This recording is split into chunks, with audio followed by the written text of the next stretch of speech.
Ok tout le monde, comment ça va bien aujourd'hui? Ici Spirit Model pour les pires pubs de Noël diffusées en France. Alors attention, quand je dis les pires, ce sont les plus tristes pour moi. Ce sont celles qui ne respectent pas vraiment l'esprit de Noël, toujours selon moi. Elles sont au nombre de 3. 3 pubs où je vais vous passer les histoires à peu près et mon ressenti de l'ordre de la moins pire à la pire. C'est parti! Bien, avant de commencer, si ce contenu vous plaît, n'hésitez pas à lâcher le petit pouce en l'air, d'écrire un petit commentaire et même de vous abonner à la chaîne, ça fait toujours plaisir. Allez, c'est parti! Pub numéro 1. L'histoire commence avec un petit garçon qui rend visite au Père Noël. Il s'aperçoit que le Père Noël, justement, a un gros ventre bien prononcé. Donc une fois, quand il rentre chez lui, il vérifie sa cheminée et il s'aperçoit qu'elle est trop petite pour accueillir le Père Noël, ou du moins pas assez grande pour qu'il puisse passer et déposer les cadeaux. Donc du coup, inquiet, le petit garçon veut faire maigrir le Père Noël pour qu'il puisse passer facilement chez lui. Le problème avec cette publicité, c'est tout simplement sa musique. Autant l'histoire que sa mise en scène sont très bonnes, autant sa musique dessert beaucoup l'ambiance de Noël et au final, l'info qui est donnée est différente entre les deux propos. La chanson est J'ai tant rêvé d'Henri Salvador. C'est une chanson au rythme lent, limite mélancolique, et fait totalement changer l'impression générale de la publicité en fait. Sans la chanson, on a vraiment cet esprit bon enfant, avec ce petit gamin qui veut tout faire pour faire maigrir le Père Noël pour qu'il puisse passer chez lui.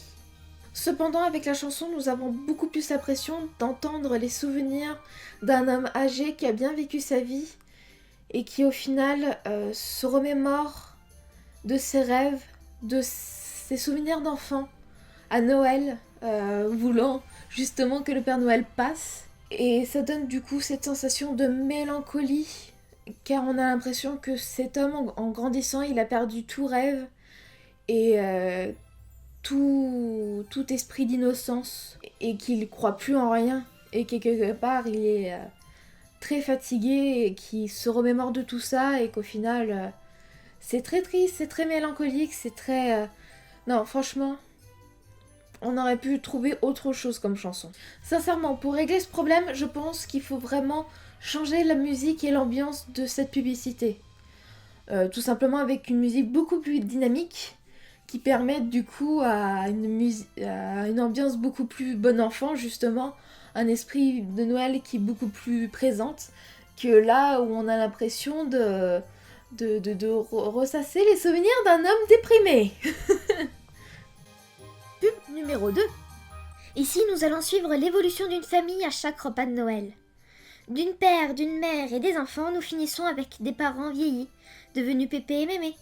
Les enfants sont devenus eux-mêmes des parents. Et ils ont évidemment leurs petits-enfants. Le problème ici se trouve plutôt en fin de publicité. Comme je vous l'ai dit, la famille évolue et ça en est au point qu'il y a une perte d'un membre de la famille pour cause de décès. Vraiment, ce point-là est vraiment très triste. Je vois pas vraiment ce que ça a à faire, même si c'est une fatalité, ou du moins, nous sommes tous destinés à partir un jour ou l'autre. Cependant, la réalisation est vraiment très bien faite. On a vraiment le plan de caméra sur la chaise vide, on voit au loin sa petite mémé qui malheureusement commence à avoir du coup ce regard grave, attristé, et donc du coup c'est vrai que ça dénote beaucoup l'ambiance. Heureusement qu'il y a le petit gamin à la fin, enfin le petit-fils, qui est là pour relever le tout en disant tout simplement la petite phrase que ce petit pépé disait à chaque repas de famille, à chaque repas de Noël, disons. C'est vrai que d'une ambiance de tristesse, on passe à une ambiance de rigolade, mais sincèrement, j'ai une sensation très amère à chaque fois que je la vois. Une sensation vraiment de mélancolie, et ça reste vraiment bien dans les esprits. Cette ambiance-là, ce mauvais côté-là ne devrait normalement pas rester. Et cette sensation-là, je l'ai toujours à chaque fois que cette pub passe à la télévision. La solution ici, je pense qu'il aurait peut-être fallu changer peut-être la mise en scène de fin. Parce que tout simplement, au lieu d'avoir ce gros plan sur cette chaise vide et de voir ensuite la petite mamie à la limite d'une grosse tristesse, on devrait faire quelque chose plus dans le côté espoir peut-être. Histoire de ne pas avoir un goût amer derrière. Mais bon, après, ceci n'est que mon avis. Et il y a un peu d'esprit de Noël, bordel! Pub numéro 3. Nous suivons ici des petites gamines qui rendent visite à leur grand-père. Malheureusement, très vite, on commence à comprendre que leur grand-mère n'est plus présente. Elle est décédée, disons. Elles trouvent des vieilles cassettes et ont une idée de cadeau pour leur grand-père. À la fin, les fillettes tendent à leur papy la tablette avec une vidéo spéciale qui se retrouve être le cadeau. Là, ici, pour cette publicité-là, je pense que le problème se situe tout au long de l'histoire, qui impose une certaine tristesse dès le début avec l'esprit du deuil. Le deuil est vraiment limite le thème principal de la vidéo.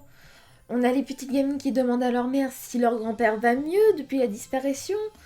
Nous avons du coup pareil, ces petites gamines aussi qui disent que leur grand-mère leur manque, etc., etc.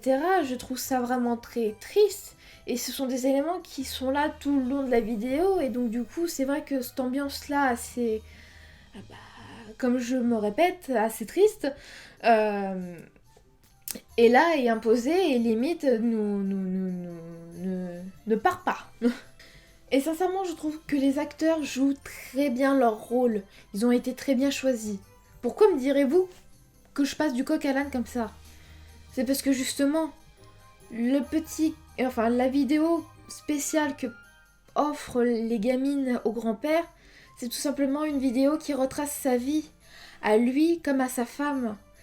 Et donc du coup, l'acteur passe très bien les sentiments de tristesse, où tu le vois limite pleurer, où tu le vois faire le petit coucou à sa femme, parce que dans la vidéo, tu la vois faire coucou aussi. Le montage est vraiment très bien fait, et je trouve que ça accentue beaucoup trop ce côté triste, même si c'est très mignon en soi. Mais à chaque fois, j'ai lâché ma petite larme juste à cause de cette scène-là. Certes, Noël, tu offres, tu fais plaisir aux autres, tu rappelles aux autres certaines choses, mais ne faites pas pleurer les gens. Bordel! Normalement, Noël, c'est censé être la joie, la bonne humeur, l'innocence, l'espoir, la joie, je sais pas moi. Vous croyez pas qu'il y a une grosse différence entre le deuil et la tristesse et la joie et l'espoir? Je sais pas moi. La vidéo est à présent terminée.